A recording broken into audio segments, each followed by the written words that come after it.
My eating disorder started when I was about 11. It's the first time I remember not eating, and it progressed as I was a teenager to restricting and over-exercising.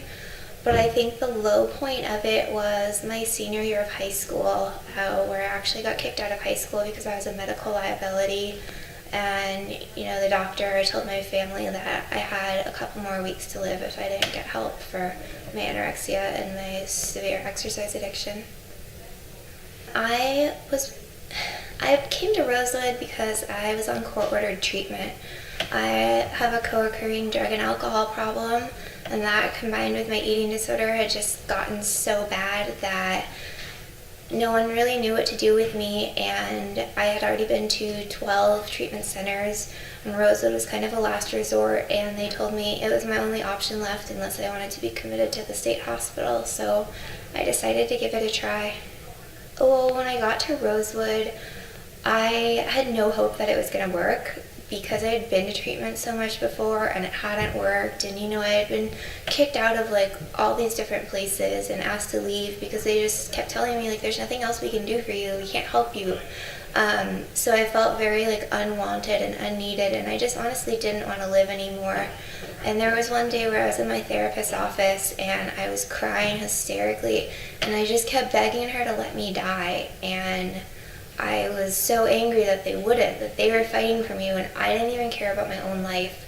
And she told me, absolutely not, we're here to fight for you until you're strong enough to fight for yourself. And that was the first time in a really long time that anyone had shown any genuine concern for me and compassion. And I felt maybe the staff at Rosewood saw something that I didn't, and they actually had hope for my future, even though I couldn't even see a future at that point. And that's I think when I first surrendered and started to, trust the professionals, and it was really a turning point in both my treatment and my life.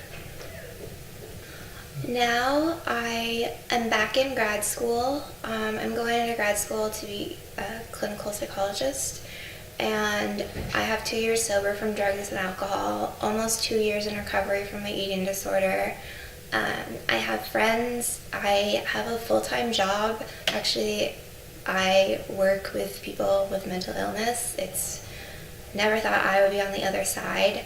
I don't think about food every second of every day. I don't think about exercise every second of every day. It's really free. Honestly, some days I don't remember that I have a history of having an eating disorder.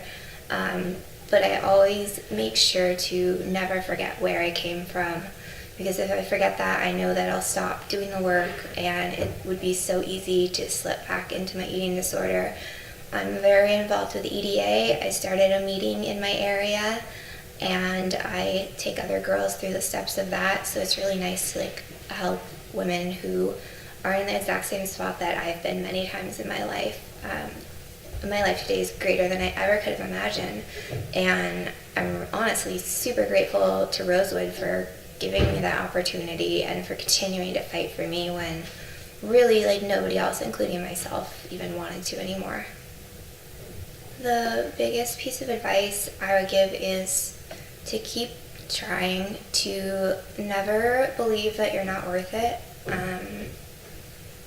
and even if you feel you've been to treatment dozens of times and nothing's worked, and you have the opportunity to go again, go.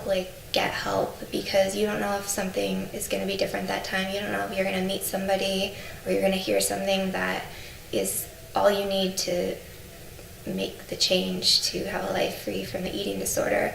I thought that I was destined to die, an anorexic drug addict, and I had accepted that fact. And if I hadn't gone to Rosewood and given it one last chance, I probably would have.